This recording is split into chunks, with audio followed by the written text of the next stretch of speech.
ओम महालक्ष्मी नमः. महिलांनी आंघोळ न करता करू नये हे 5 काम.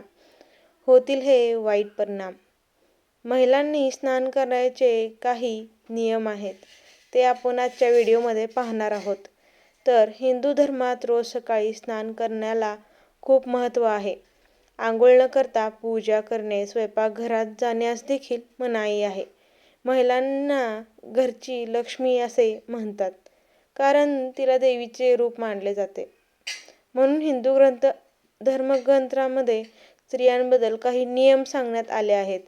जर घरातील स्त्रीने या नियमाचे पालन केले तर घरात नेहमी सुख शांती राहते. आज आपण अशाच काही नियमाबद्दल जाणून घेणार आहोत. त्यासाठी आपला व्हिडिओ पूर्ण पहा. जे महिला आंघोळ न करता घरभर फिरते त्या घरात दारिद्र्य येते. 1. तुळशीला पाणी. महिलांनी आंघोळ केल्याशिवाय कधीही तुळशीला पाणी घालू नये, कारण तुळशीला लक्ष्मी मानले जाते. त्याला अशुद्ध हाताने स्पर्श केल्याने किंवा स्नान न करता पाणी घातल्याने लक्ष्मीचा कोप होतो. 2. स्वयंपाकघरात प्रवेश. तर महिलांनी आंघोळ केल्याशिवाय स्वयंपाकघरात प्रवेश करू नये. अशुद्धतेने बनवलेले अन्न नकारात्मकता येते. त्यामुळे महिलांनी आंघोळ केल्यानंतर नेहमी अन्न तयार करावे. तसेच आंघोळ न करता अन्न शिजवणे हा अन्नपूर्णेमातेचा अपमान मानला जातो. तिला लक्ष्मीचे रूप मानले जाते. असे केल्याने लक्ष्मी आपल्यावर नाराज होईल आणि घरात दरिद्रता येईल. 3. जेवण करू नये. तर आंघोळ केल्याशिवाय अन्न खाऊ नये हाच नियम सर्वांसाठीही आहे.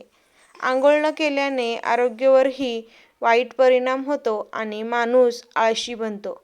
आंघोळ केल्यानंतर एक सकारात्मकता येते आणि मनात चांगले विचारही येतात. 4.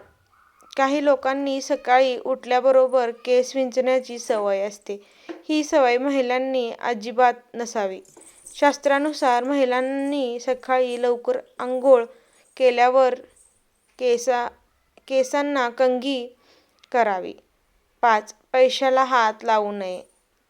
धन हे लक्ष्मीचे रूप मानले जाते.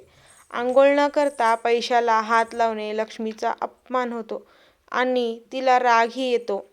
यामुळे माणूस गरीब होतो. महिलांनी आंघोळ केल्याशिवाय कधीही पैशाला हात लावू नये. जर तुम्हाला ही माहिती आवडली असेल तर आपल्या चॅनलला सबस्क्राईब, लाईक, शेअर, कमेंट करायला विसरू नका. श्री स्वामी समर्थ. जय जय स्वामी समर्थ. ओम महालक्ष्मी नमः.